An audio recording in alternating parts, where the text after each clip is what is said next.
और आज 1000 वर्ष के बाद अगर हम देखें तो 1951 में सरदार पटेल के प्रयास से और जवाहरलाल नेहरू जी के पुरजोर विरोध के बावजूद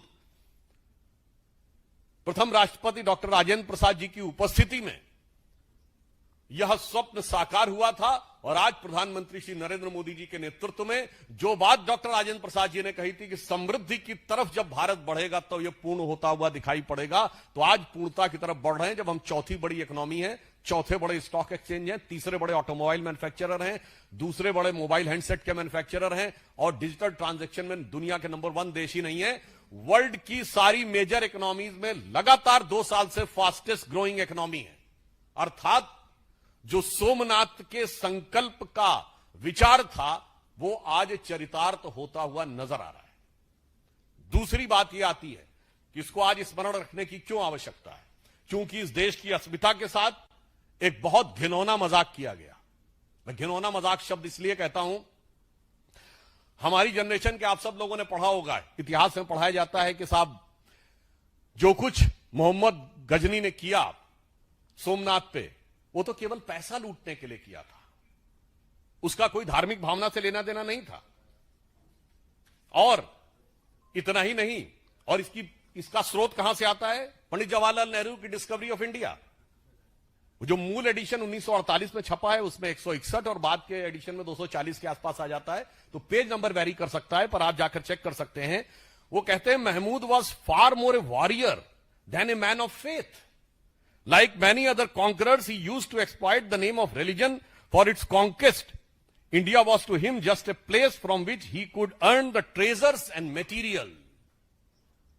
यानी वो कोई धार्मिक उन्मादी नहीं था, वो तो पैसा कमाने के लिए आया था और उसके लिए भारत में आकर सिर्फ पैसा प्राप्त करना ही उसका उद्देश्य था।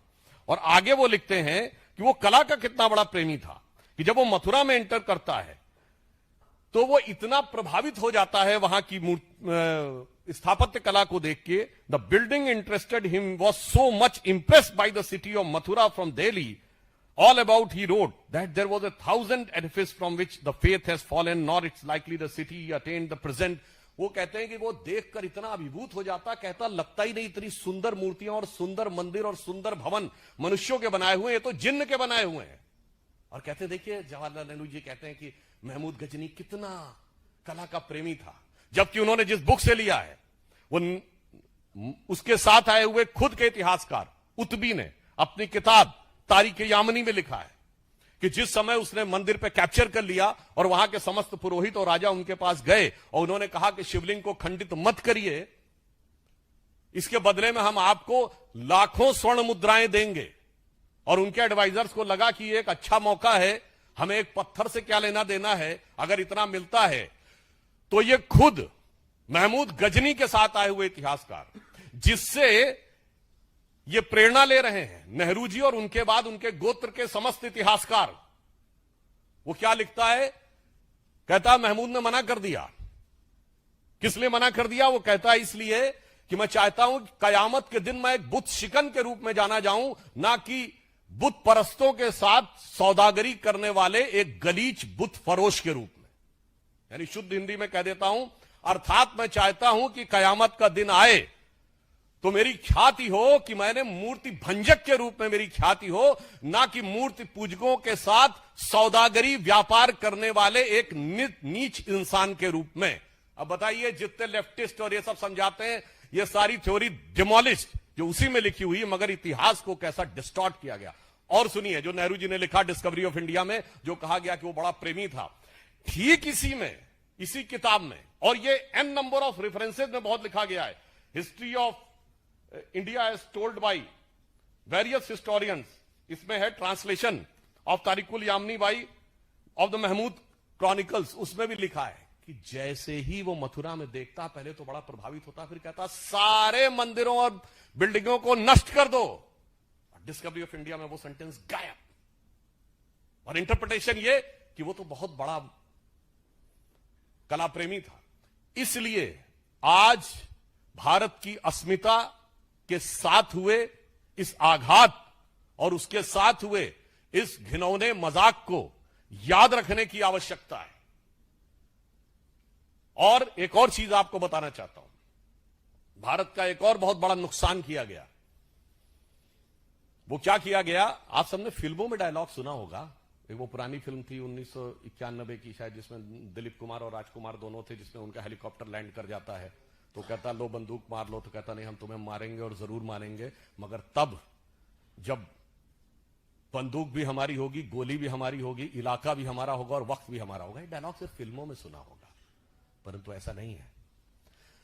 महमूद गजनी के साथ आए हुए इतिहासकार ने लिखा है कि एक हिंदू शाही डायनेस्टी थी, आपने तो अब किसी को नाम में नहीं पता होगा, उसकी राजधानी काबुल थी, जिसका नरेश धर्मपाल जब ये लूट के गया और धर्मपाल से युद्ध के बाद भी वो गया और आज के जो कजाकिस्तान की तरफ, और उसे पता चला कि तुर्क राजाओं ने महमूद गजनी को घेर लिया है, तो अलबरूनी ने लिखा है, अलबरूनी ने लिखा है, क्या लिखा?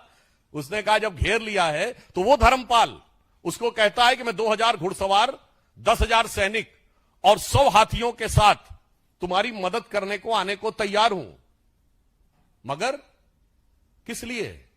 इसलिए नहीं कि मैं तुम्हें बचाना चाहता हूं, इसलिए कि तुम्हें मारने का संकल्प मैंने लिया था, तो मैं अपने अलावा किसी और को तुम्हें पराजित करते हुए और तुम्हें मारते हुए नहीं देखना चाहता।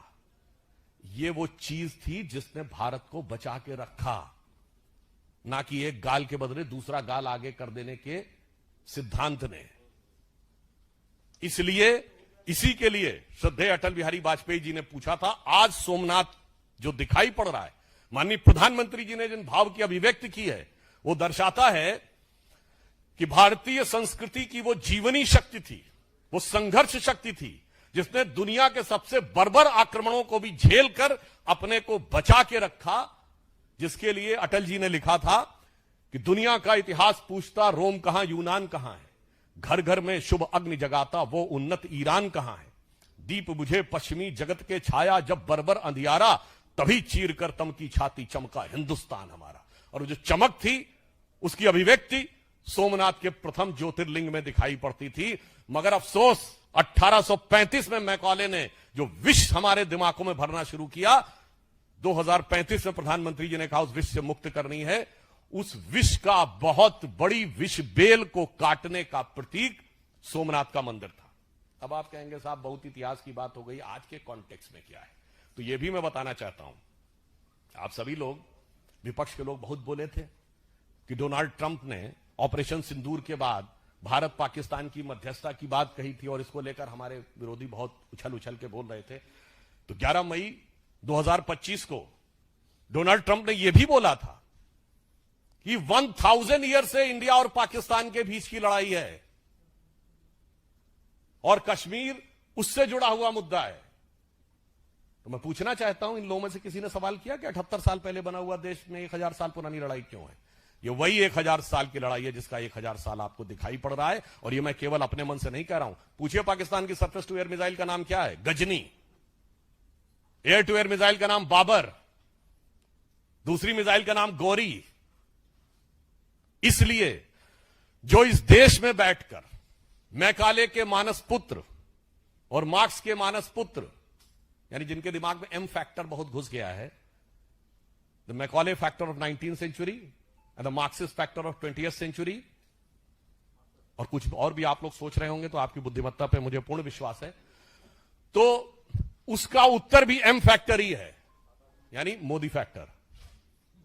जो मोदी जी ने आज इस विषय पे अपने विचारों की अभिव्यक्ति की है, राष्ट्र को उसे समझने की आवश्यकता है।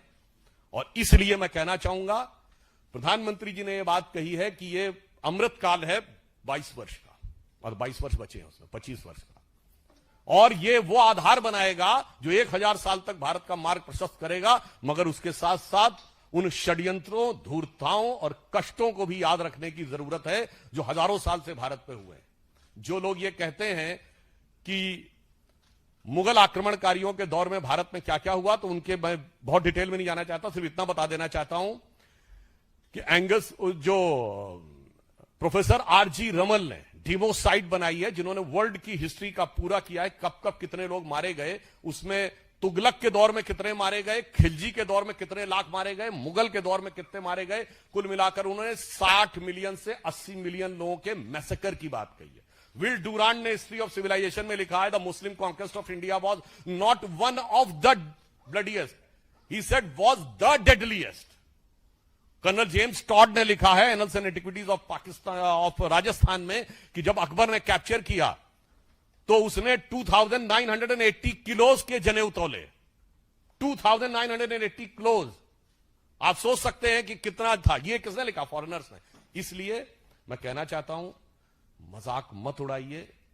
ये देश उसके बाद भी आज जीवित है, स्वतंत्र हुआ और उसके बाद प्रखरता के साथ आगे बढ़ रहा है अपनी उस शक्ति के कारण, जिसे समझिए और आश्वस्त रहिए कि आज जब पूरी दुनिया लड़ाई लड़ने में लगी हुई है, मैं देशों का नाम नहीं ले रहा हूं, सब एक दूसरे को के ऊपर आक्रमण करने और आधिपत्य में लगे हैं, उसमें यदि भारत का राइज हो रहा है तो इन मूल्यों को स्थापित करने के लिए हो रहा है, जो विध्वंस और हिंसा के खिलाफ होगा। India is all set to rise, not to dominate the world but to motivate the world.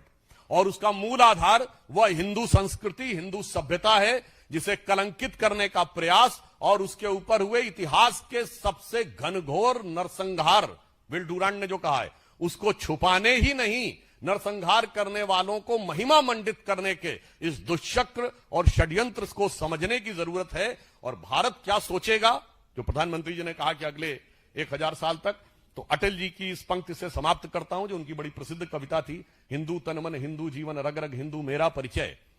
तो उसका जो अंतिम छंद है कि होकर स्वतंत्र मैंने कब चाहा मैं कर लूं जग को गुलाम, मैंने तो सदा सिखाया है करना अपने मन को गुलाम।